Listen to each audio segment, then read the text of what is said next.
If you're moving to the DC area and you don't know where to start, here's a name you need to know: Gaithersburg. Hi, I'm Kevin Grolig. I'm a real estate agent with Compass, and I am a lifelong native of Montgomery County for 59 years, and I currently live in Gaithersburg, so I think that I'm a pretty good person to be able to tell you what's new, what's going on when it comes to Gaithersburg. Today, I want to kind of take you through a lot of the changes that have occurred. We're going to talk about housing. We're going to talk about schools. We're going to talk about commerce, transportation, and everything new that's going on here. So with all that being said, let's jump into it. Let's first start with the Gateway at Lake Forest project. Now, this is going to be a 6 to 7 story mixed-use building with over 400 new apartments and 21,000 square feet of retail space. Now, speaking of Lake Forest, the Lake Forest Mall, which opened in the 70s, closed officially in 2023.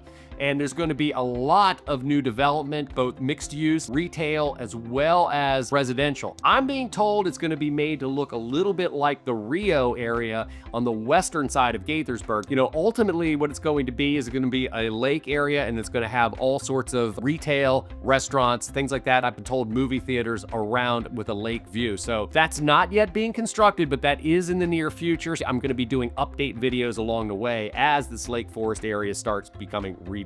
The area that I was talking about, the Gateway Lake Forest, is not associated with the Lake Forest development, but it is close by. Across town, you'll find new townhome and condo communities coming online, especially in areas like Crown, Watkins Mill, and along the Quince Orchard corridor. These homes are built with modern layouts, EV-ready garages, and rooftop terraces, clearly aimed at the next generation of buyers relocating from DC, Northern Virginia, and even out of state. In my opinion, I believe Gaithersburg offers a really good middle-of-the-road option for consumers. It's going to be much less expensive than Bethesda and Rockville, with many of the same amenities that those areas have. While I talk about the future redevelopment of Lake Forest Mall, really there's nothing to go see there today except a very old, archaic mall that is in the process of being torn down, and new construction I think we can expect to see at the beginning of 2026. Let's talk about what's going on right now, where you can go, some of the newer places that are opening. That is mostly along the Rio waterfront and downtown Crown. Both of these areas continue to thrive with new restaurants, waterfront events,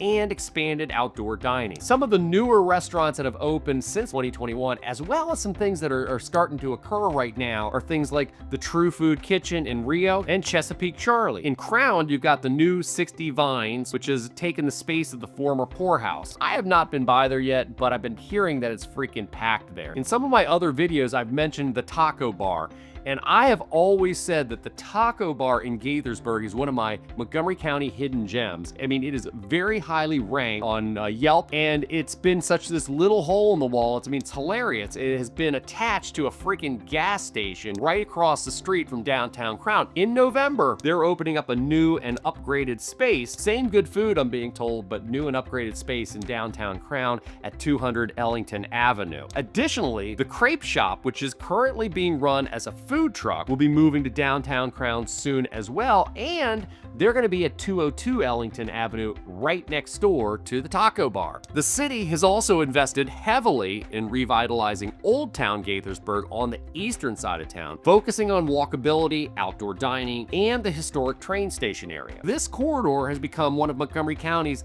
hottest weekend destinations. The city's Move Safe Gaithersburg plan is rolling out, improving bike paths, sidewalks, and pedestrian crossings citywide. You'll see new low-stress bike lanes along Washingtonian Boulevard and Quince Orchard Road. Now, while I certainly approve of making transportation easier and giving more options with the bike lanes, only thing I'm going to tell you drivers is you gotta be safe out there. You can't be texting and driving. There are going to be a lot of changes going on, and there's going to be more commuters out on the road other than just cars. You're going to see more bikes. You're going to probably see more scooters. That's a change that's coming to Gaithersburg. We've seen it occur down in Bethesda, North Bethesda area. It's now coming to Gaithersburg. The long-awaited Maryland 355 Rapid Transit, otherwise known as BRT, project is advancing, which will create faster and more reliable transit from Clarksburg to Bethesda with major stops through Gaithersburg. There is the Watkins Mill interchange, which is now fully open, dramatically improving access between I-270 and the surrounding neighborhoods and shopping center. When it comes to schools, Gaithersburg and its surrounding communities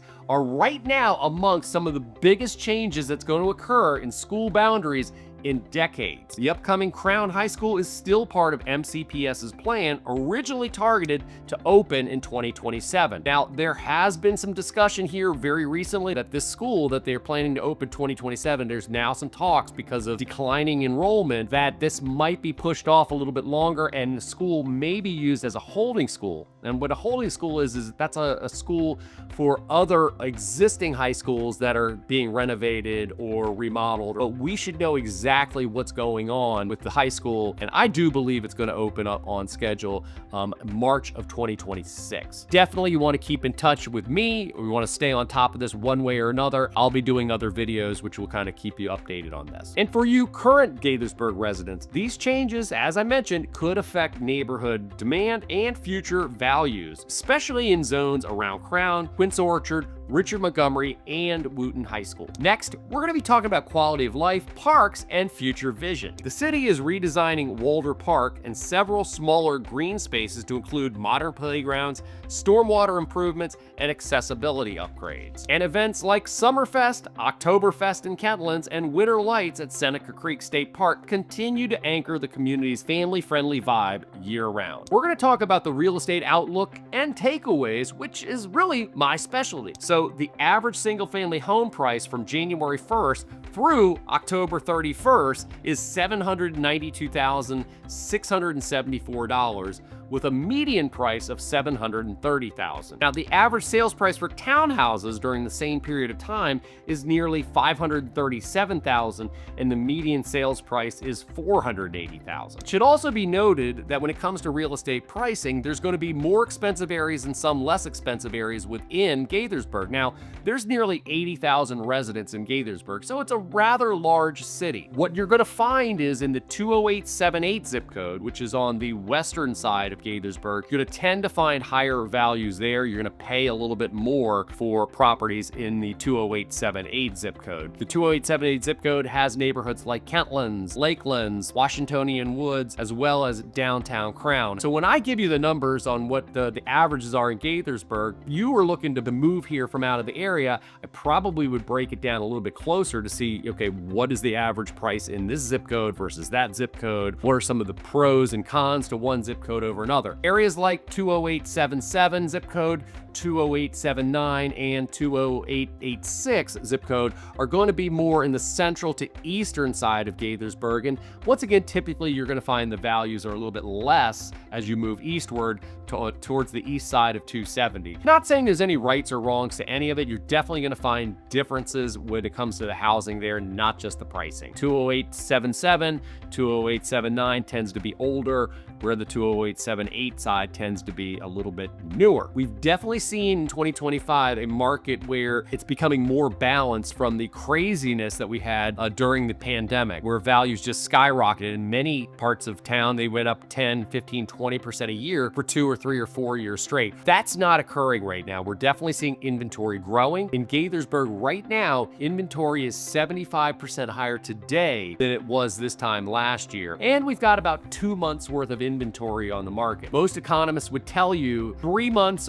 of inventory or less is what we still consider to be a seller's market, where anything more than that becomes more balanced and then moving towards a buyer's market with 4, 5, 6 months of inventory on the market. So we're nowhere near that 4, 5, or 6 months of inventory. The question is, going into 2026, what happens then? Does it go back to being a seller's market? Does it remain relatively flat or stable, or does it move more towards a buyer's market? I think that we have a market that's going to be kind of more stable and flat. We are expecting interest rates to come down some, so that could affect the market. Obviously, that will affect the market. Average home right now in Gaithersburg is staying on the market 32 days today, whereas a year ago it was 20 days. So what we're finding is more opportunities for home buyers to potentially go in and negotiate sales price, negotiate terms. Home sellers today, if you're living in the Gaithersburg area, you're thinking about potentially selling, guess what? You got to compete for the first time in 4 or 5 years. I mean, for nearly 4 or 5 years, it was like going out fishing in a boat and the fish were actually jumping into your boat. That's no longer occurring. So price, condition, staging, and obviously having a great agent and marketing it extensively is going to be key. There are opportunities out there for home buyers. It's not horrible and hideous for home sellers, but you gotta do things the right way. If you're relocating to the DMV, specifically more Montgomery County, I think Gaithersburg is a good middle-of-the-road option. If you have any questions about Gaithersburg or anything around the DMV when it comes to real estate, I'd love the opportunity to help you out on that. I've got this QR code that's on the screen right now, and if you're watching this on TV, you can go ahead and scan it, and we can create actually a Calendly appointment where we can talk one-on-one about your plans via a video conference. Now, I've also got that Calendly link in the description below. Thanks so much for watching this video. I will keep you updated on things as things go on in Gaithersburg and surrounding areas, and I will see you next week.